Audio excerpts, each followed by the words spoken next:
नमस्कार, मैं हूं आचार्य धनंजय और आप देख रहे हैं डेली लाइन का ज्योतिषी कार्यक्रम एस्ट्रो चक्र। आज हम लोग बात करेंगे गोवर्धन पूजा पर और गोवर्धन पूजा में कैसे हम नियमों का पालन करेंगे और इस पूजा के पीछे के सभी रहस्यों पर भी चर्चा करेंगे। देखिए, सबसे पहले तो हमें यह जानना चाहिए कि कब मनाई जाती है।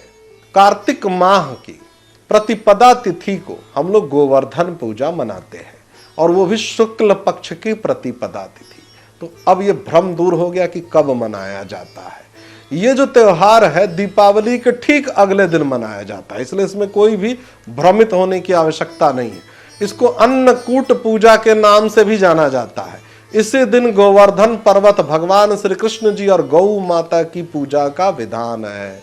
इस दिन जातक घर के आंगन में, घर के बाहर गाय के गोबर से गोवर्धन पर्वत जैसी आकृति बनाते हैं और उसका पूजन करते हैं। साथ ही साथ इस दिन भगवान श्री कृष्ण जी को विभिन्न प्रकार का 56 व्यंजन का भोग लगाने का विधान है। ऐसे में हम लोग जानते हैं कि इसका शुभ मुहूर्त क्या है और इसका महत्व क्या है। सबसे पहले तो आप सभी दर्शकों को मैं बताता हूं कि इस वर्ष कार्तिक माह का शुक्ल पक्ष की प्रतिपदा तिथि 13 नवंबर को दिन में दोपहर में 2:56 से आरंभ हो रही है और इसका समापन 14 नवंबर को दोपहर 2:36 पर होगा।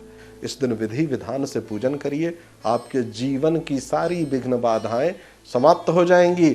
ठीक उसी प्रकार से जिस प्रकार से इंद्र के अहंकार को भगवान श्री कृष्ण जी ने इस दिन चूर चूर किया था, इस दिन आपको प्रातः काल उठ करके स्नान करके गाय के गोबर से गोवर्धन पर्वत की आकृति बनानी है और गाय की तो पूजा करनी ही करनी है, गोवर्धन की भी पूजा करनी है। पूजा में सामान्य प्रक्रिया अपनाना है।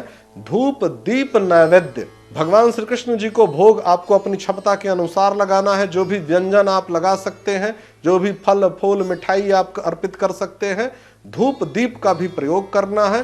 दूध से भगवान को स्नान करके तब उनका पूजन होगा और अन्नकूट का भोग लगाया जाएगा।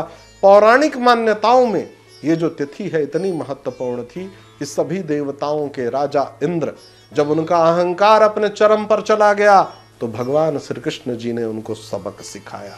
पशु पक्षी जीव जंतु सबकी रक्षा की उन्होंने, और इसीलिए इस त्योहार का विशेष महत्व है कि समय समय पर प्रकृति देवी देवताओं को भी व्यवस्थित और नियमित करती रहती है और हमारी सुरक्षा के लिए भगवान श्री कृष्ण जी ने उनके अहंकार को चूर किया।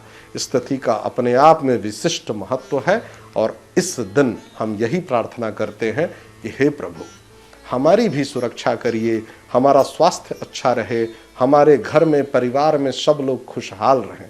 ऐसी मनोकामना से आपको पूजन करना है। आज के कार्यक्रम में बस इतना ही। आप सभी दर्शकों का बहुत बहुत धन्यवाद।